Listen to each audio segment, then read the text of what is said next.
Hay lugares donde el viento sopla más fuerte, donde la tierra parece tener memoria y donde el eco de los secretos retumba entre los cerros. Uno de esos lugares es el Cañón del Colca, en Arequipa, Perú. Un destino turístico, sí, pero también escenario de uno de los casos más inquietantes de la historia reciente del país: la misteriosa desaparición y deceso de Ciro Castillo Rojo. Un caso que, más de una década después, sigue dejando una estela de preguntas sin responder. Y en el centro, una figura que aún divide a la opinión pública: Rosario Ponce López, su pareja, la última persona que lo vio con vida. Acompáñame a recorrer paso a paso esta historia, donde el amor se entrelaza con el misterio, donde las versiones cambian y el tiempo no borra, sino que oscurece. Esto no es solo un caso sin resolver, es un laberinto entre la verdad y el silencio.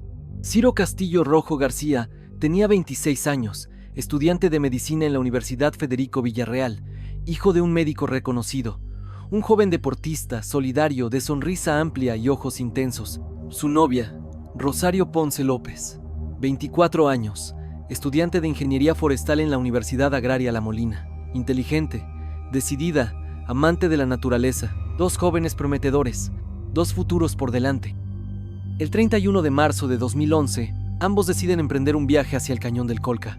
El plan era recorrer la zona, acampar, desconectarse, pero según algunos amigos cercanos, había tensiones previas, discusiones, desacuerdos. Incluso se habla de que el viaje sería su última oportunidad para reconectar o terminar en buenos términos. Salieron desde Arequipa hacia el Colca sin imaginar que estaban entrando a un lugar donde muchos han dicho que la montaña decide quién entra y quién no regresa. El 4 de abril, una joven deshidratada y con ropa sucia es encontrada por campesinos en la zona de Tapay, en pleno Colca. Es Rosario, está sola, y lo más importante, Ciro no está con ella. Desde el primer momento su relato es confuso. Dice que él decidió alejarse para buscar ayuda, que la dejó en una cueva donde ella esperó días, sin agua ni comida, que en un punto se dio cuenta que debía caminar por su vida y que nunca volvió a verlo. El país entero queda impactado. ¿Dónde está Ciro? ¿Cómo es que Rosario logró sobrevivir varios días en ese terreno hostil y él no? ¿Qué pasó realmente en esos días? El doctor Ciro Castillo Rojo Salas, padre del joven desaparecido, llega a la zona. Médico de profesión, pero desde ese día, padre convertido en detective. Comienza una de las búsquedas más largas y mediáticas que recuerda el Perú. Desde el primer día, las palabras de Rosario Ponce se convirtieron en el eje de la controversia. En su primera declaración, afirmó que Ciro se había separado de ella para buscar ayuda y que ella permaneció resguardada en una cueva, debilitada por la falta de agua y alimentos. Sin embargo, con el paso de las semanas y las múltiples entrevistas que ofreció a medios locales y nacionales, comenzaron a surgir inconsistencias. Algunos detalles cambiaban sutilmente: la hora en que lo vio por última vez, el lugar exacto donde supuestamente se despidieron, e incluso la actitud de Ciro antes de desaparecer. En una entrevista mencionó que él descendió por una pendiente, pero en otra dijo que había subido en dirección opuesta. También reveló que discutieron, aunque en otras versiones minimizaba cualquier conflicto. Cada nuevo relato parecía reescribir el anterior. Peritos en lenguaje corporal analizaron sus entrevistas en televisión y señalaron incongruencias en su comportamiento: evitación visual al responder preguntas clave, contradicciones en su tono emocional, pausas prolongadas ante preguntas simples. No eran pruebas concluyentes, pero sí indicios que alimentaron la duda. Los investigadores también notaron que Rosario se refería a Ciro en pasado desde muy temprano, algo que llamó la atención. Mientras su familia y su padre lo buscaban con esperanza, ella hablaba como si ya supiera que no iba a volver, un detalle que no pasó desapercibido. Mientras tanto, los testimonios de pobladores del Colca comenzaron a aportar más piezas al rompecabezas. Algunos aseguraron haberlos visto discutir, otros que Rosario parecía decidida, incluso enojada. Un guía declaró haber visto a una joven pareja alejarse por un sendero peligroso, no autorizado para caminantes sin experiencia. En esa versión, el joven parecía cansado, cargando una mochila pesada, mientras la chica caminaba adelante, casi sin mirar atrás. La policía tomó nota de todo, pero sin pruebas materiales, era difícil avanzar. La opinión pública, sin embargo, comenzaba a inclinarse. La pregunta ya no era si Rosario decía la verdad, sino cuánto de ella estaba dispuesta a contar. El doctor Castillo lidera más de 30 expediciones en el Colca. Lo acompaña un equipo de alta montaña, rescatistas, policías, geólogos. El terreno es brutal, Hay desfiladeros de 1000 metros, zonas donde una caída significa el deceso inmediato, nieblas densas, frío extremo, flora salvaje. Se encuentran objetos, una botella de agua, una mochila, una chompa, pero no hay rastro del cuerpo.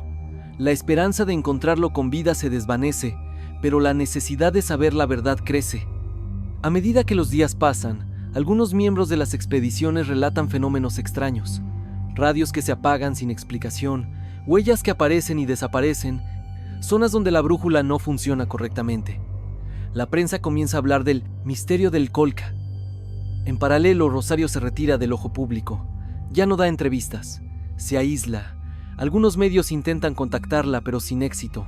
Las redes sociales explotan en teorías, desde rituales andinos hasta celos y traiciones. Tras más de 200 días de búsqueda, el 21 de octubre de 2011 se encuentra el cuerpo de Ciro Castillo.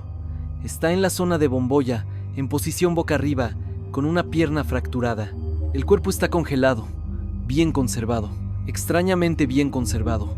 Los expertos se sorprenden. ¿Cómo llegó hasta allí? ¿Por qué la fractura en la pierna no coincide con una caída desde gran altura? ¿Fue un accidente o lo movieron post-mortem? Un detalle inquietante. Su reloj aún marcaba la hora. Otro. Algunos huesos estaban desacomodados, como si el cuerpo hubiera sido arrastrado. La teoría de que alguien regresó al lugar a moverlo gana fuerza. El cuerpo es analizado por peritos. La necropsia revela lesiones compatibles con una caída, pero también se detectan incongruencias. La ausencia de trauma craneal grave, la postura del cuerpo, el nivel de descomposición. Los forenses no logran una conclusión definitiva.